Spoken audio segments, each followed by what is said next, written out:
This is the plaintiff, Valerie Anthony.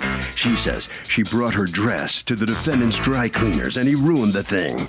He actually melted the decorative beads on it.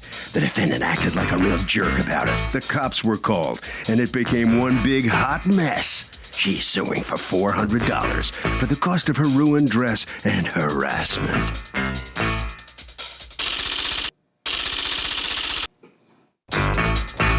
This is the defendant, Emmanuel Porter.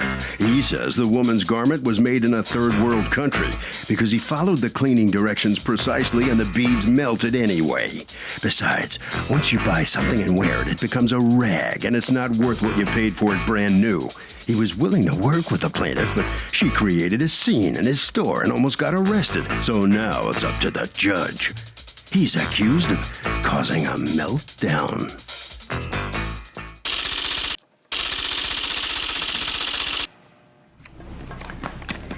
Litigant, Ms. Swan, Your Honor. Thank you, Douglas. Okay, Valerie Anthony, you are suing your former dry cleaners, Emmanuel Wholesale Dry Cleaners, represented here by Emmanuel Porter.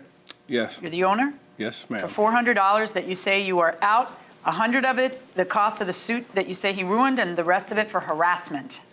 I can't wait to hear this. Tell me what happened. I took 10, he's a prepaid cleaners, first of all. So I took the 10 garments, the minimum. I paid for them, and I left the store. I came back to pick up my garments, and I was told by one of the clerks there that my yellow dress wasn't there, this one here. It wasn't there, but they gave me the rest of my clothing. So when I asked, to come back another time. So when I came back the second time, I got to meet the owner, and he explained to me that the beading had exploded on the garment because it was a cheap garment, and he had followed all the label directions, and it still happened. So he asked for more time to work on removing the spots that were on the dress. So I gave him more time. On my third visit back, he asked me how much the garment cost. He said maybe we could make out some kind of deal where he could pay for the garment. So I told him the original price was $100, and he said, do you have the proof of the purchase of the garment and no, what it cost you? No, ma'am, I don't. Okay, so you don't have any proof that it cost you $100? No, ma'am, I don't. Okay, go on. Mm-hmm. So he told me even if it did cost $100, because I had worn it already, that it's like a car. You had purchased it how many years earlier? About 2 or 3 years before, okay. Yeah.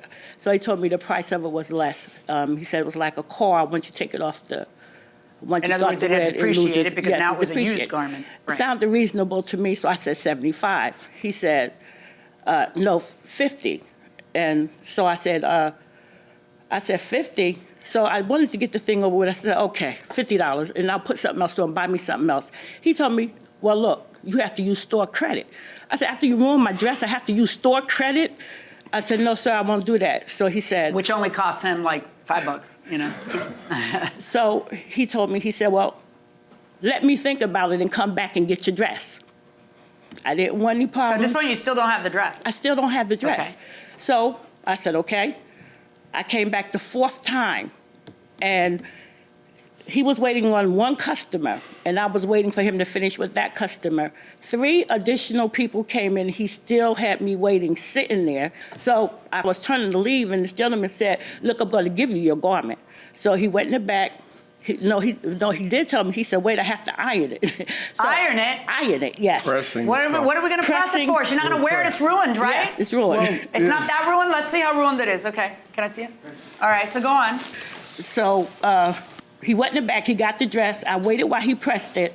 Once he brought the dress out, he stuck it on the, the little arm where they put your clothes when you're ready to pick them up. Right. Then he said, wait a minute, I have to call my lawyer to see if I'm doing the right thing. So he went in the back. I took my dress and went to go out to my car. I was really fed up. I just took my dress and was going out to the car. By that point, you've been there how long? At least 45 minutes, okay. at least. Not true. Okay, go on. And when I went to go to my car, this young lady who was in the front, I guess his witness over there, she said, hey, miss, you can't take that. I just went out the store with it anyway, and I heard him running behind me say, give me that dress, give me that dress. I got in my car. I got in my car, and I locked the car. He banged on my windows. How do you guys manage to make a dispute over a dress you know, like Bonnie and Clyde. How does this happen? Hold on, go on. He's banging on my driver's side windows, telling me to give Banging on him your driver's side window? Yes. And then I had a concrete embankment in front of me, so I couldn't go forward. He runs to the back of my car, sits on my car, and starts banging on the back of my windows, you know, saying, don't go anywhere, I'm calling the police, I'm calling the police. So I said, I'm gonna sit right here for the police to come. So when they did come, I got out my car, and so they told me, give him his ticket, take my dress, go file in court, and that's what I did. What happened? It went down nothing like she's saying. Okay. She came in, she brought 12 garments to be cleaned. It's a beaded garment. That dress there is a beaded garment or whatever. When she came back to pick up the dress, I obviously wasn't there, but I don't allow the counter girls or the counter people to explain if something's they wouldn't even know if it's damaged or not because I have it on the side so it's not where there, I'm working. so she has to come back. So she comes back. Why isn't somebody just telling her the truth? It has nothing to do with telling the truth. They're not trained to handle something delicate Why wouldn't you pick up a phone and call her and tell her? Listen, well, when she why do customers have to keep coming over and over again? Well, be lucky and catch you at that moment. No, I'm always there. Just so happened that time I wasn't there. She comes the second time and you explain I was there. So I said, Miss Anthony, this is what happened. Your dress, your two-piece dress, it fractured in cleaning. We don't know what's going to happen with the beads. Now, the care instruction says that we're supposed to clean it in that particular solvent that I use, which is, we call it ethylene, and that's what we use. Well, that didn't go so well, though, right? No, it didn't. But, you know, you never know what would happen. So when I tried to take that out, it wouldn't move out. So when she came, I said, listen, it was fractured in dry cleaning. It's really not my fault. I did what the care label says, what it said on there. Okay. But I said, okay, fine. This is prior to, I said, okay, come back Friday, which was the Friday she showed up. We were back and forth. I said, okay, when she got there and I saw her, I said, you know what? I'm just gonna pay her the $50 that she said. That's what I said in my mind. But a customer came in, so I looked at her, I said, just give me a minute. And she's calm now, but when she you want to get her while she's calm. She's, you know, but then you torqued her up. Even when the police came, the police had to, like, listen, I'm talking to you, listen to what I'm saying. Are you listening to what I'm saying? You're telling me how calm she was when she walked in and how you already had it resolved in a way that everybody was going to be happy. Why don't you just resolve it? Why do you have to keep her waiting through customer I said, give me 1 minute. When I got counsel from, not my lawyer, but the association that I deal with, the NCA, they said, just make sure you get the other ticket so that you'll have both pieces of the ticket that you can, you know, she can't claim that I owe her Why the other 12 couldn't you place that phone call before Friday? Why do you have to make her wait while you go get counsel? It's a high volume clean. It's a madhouse in there. We talking about because people, you're disorganized? No, you not had told her come disorganized. back on Friday. Why do you have to make her wait and now you wait while I go talk to a lawyer? I didn't plan to go this far. Were you at the counter? I was going to pay her for it. Come on up, honey. Well, yeah, except for that you didn't, and that's why we're here. Okay, so go ahead. Now, this is what really happened. Right? Okay, as opposed to what the two of them say. Go ahead. All right, I'm bagging up from other people's clothes, right? So then he takes the dress from the back and put it on in the front of the conveyor, right? Okay. It's like the counter is maybe like all the way over there. Okay, so she has to go behind the counter to get it, is your point. Yeah. Okay, go ahead.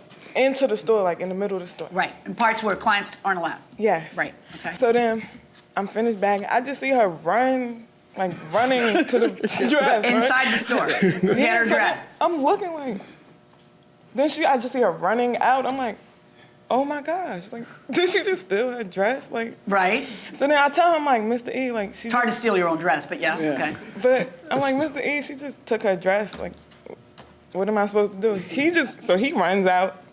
And what did you do? Tell me.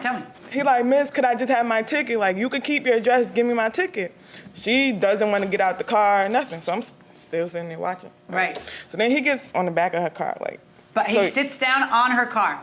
Well, not like really sit, like he's leaning on the car, like. He's leaning on the back of her car so she can't leave. I did sit on the car. Okay. Because she's blocked into the wall, so I'm leaning on the car. I said, all I want is a ticket. You can go. Just give me the ticket. You go. How do you people make this into the... So listen now. So happily, my sister pulls up. I didn't call anybody. I said, well, listen. just block her in for a minute so I Okay. can go get the ticket or whatever it is. So when the police come, she's giving the police a hard time. She's back talking to them. So how did the police end up resolving it? Obviously, Well, They told her to give him the the ticket. ticket. So she gave you the ticket. Gave You me the obviously ticket. didn't give her the $50 because at the No. point. And then here we are. Here we are. And welcome back to the People's Court. Harvey Levin here. Would you ever take a beaded dress to a dry cleaner? Yes, I would take it. But how do you protect it with the beads coming off? I mean, they're very delicate. Yeah, you're taking a risk. You're taking a chance, but yeah, I would. If it gets screwed up, is it your problem or the dry cleaner's problem? The dry cleaner's problem. What do you think? I would think the dry cleaner would have some kind of policy on that type of a garment. Bring it into your own risk. Yeah, maybe at your own risk, or there's some kind of thing where they're liable or not. Fair enough. Going inside the courtroom. According to you, he never offered you $50, or he offered you $50 and then he said to you what?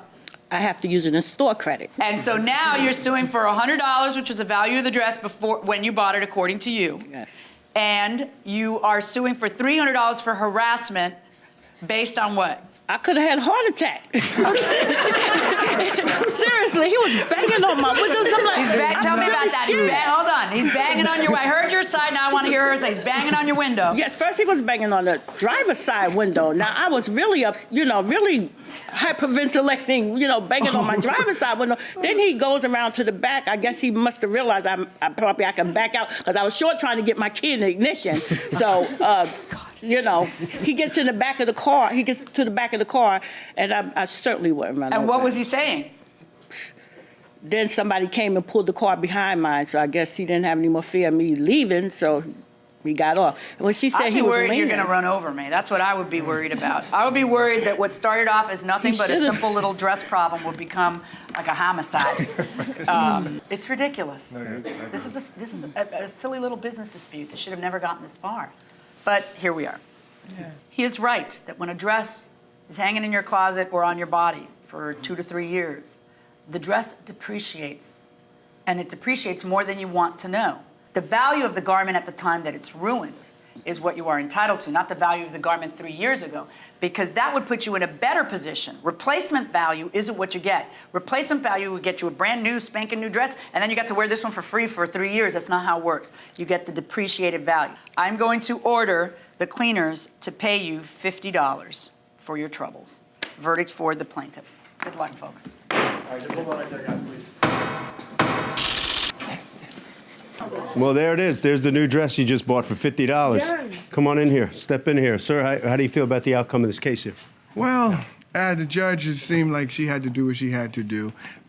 This customer... She does her job, which is go by the law. Well, that's what you say. Fine. There's nothing I can do. We got a dress. I'll just see what we'll do with it. Yeah, what are you going to do with the dress now? Clean my walls, maybe. All right, right around the corner this way. All right, so step on in here. Hi.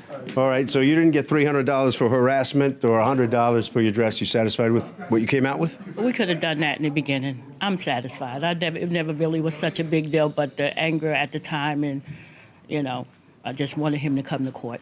You wanted him to come to court for what? So people could see this, or? Well, not so much as that, but to let him know that you must be fair to people. You're a business person. Do what you know is the right thing to do so your business can prosper and you can be fair to people. Okay, Harvey. Okay, so if you have a really delicate garment that you take to the dry cleaner, you should discuss it with the dry cleaner when you drop off the garment, and you should write down on the ticket exactly what's going to be done. And that will do it for this case. Litigants for the next case on the way into the courtroom right now.